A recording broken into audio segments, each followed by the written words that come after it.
It is not long now before I give up my body to the flames. You call it dying.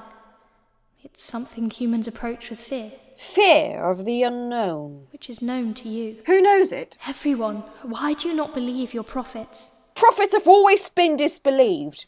Why is that so? And if God has spoken, why will men not believe then? His convincing power ought to be irresistible. Have you always doubted? No, I have had certainty many times, but after a while it passed away, like a dream when you wake up.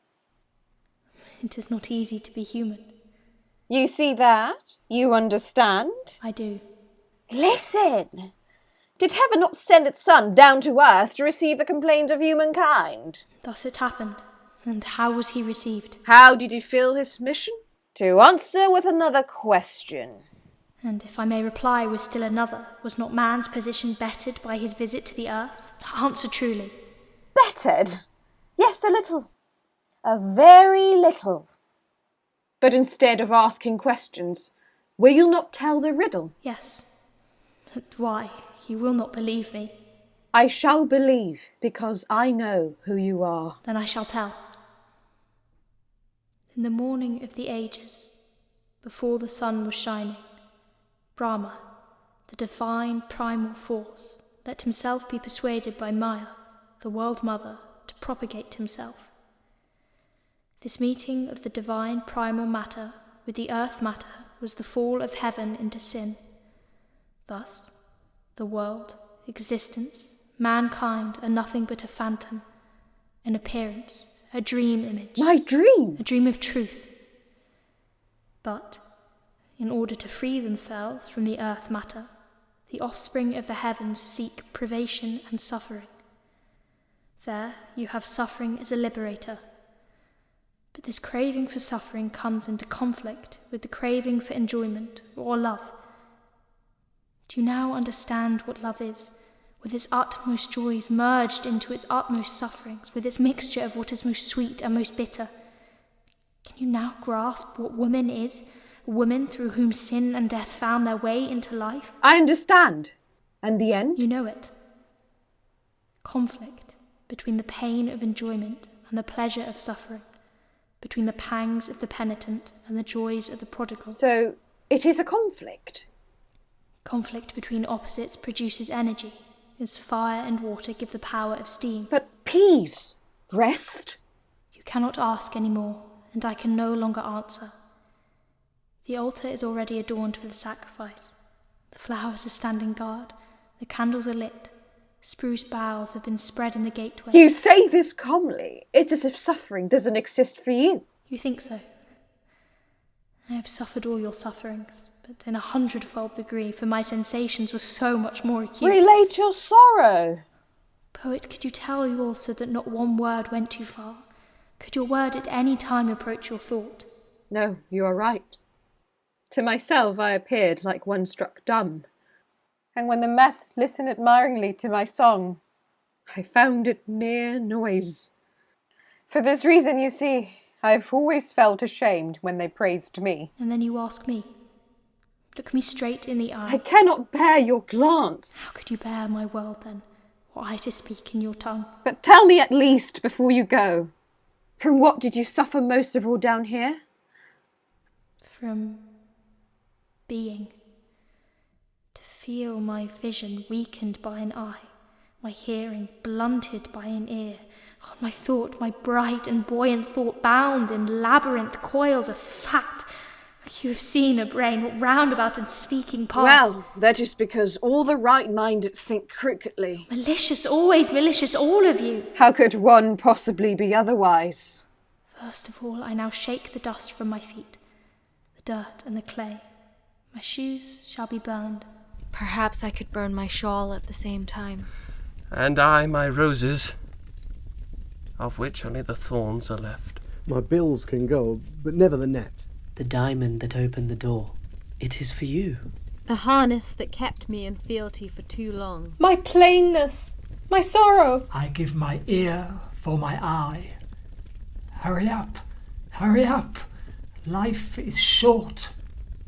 I have read that when the end of life draws near, everything and everybody rushes by in continuous review.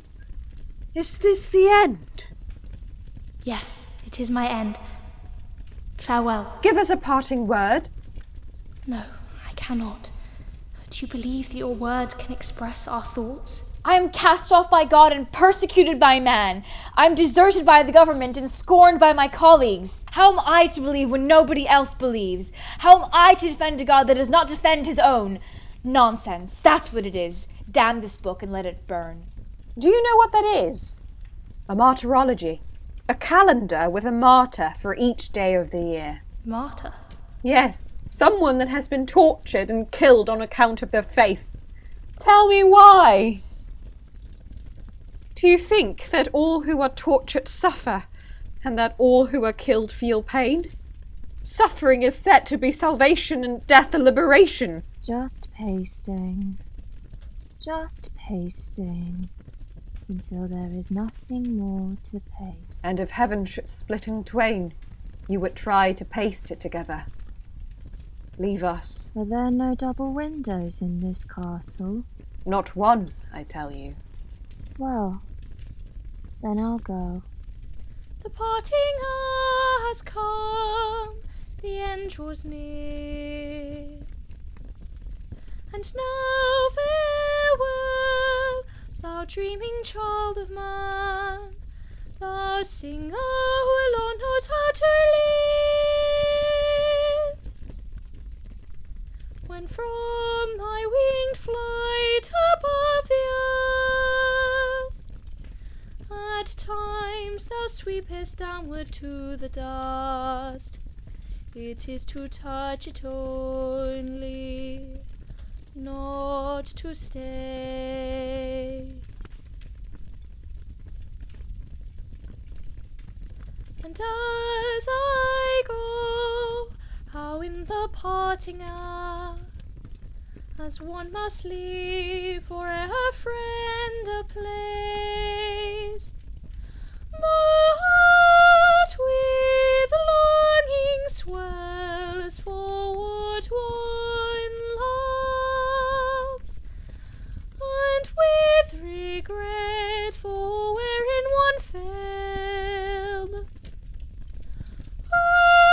Now the pangs of life in all their force, I feel I know at last the lot of man. Regretfully one views what once was scorned.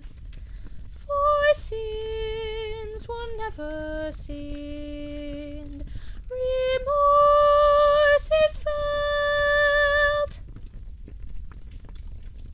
To stay one craves, but equally to leave. As if two horses tied that pull apart, one's heart is split in twain, one's feelings rent by indecision, contrast, and discord. Farewell to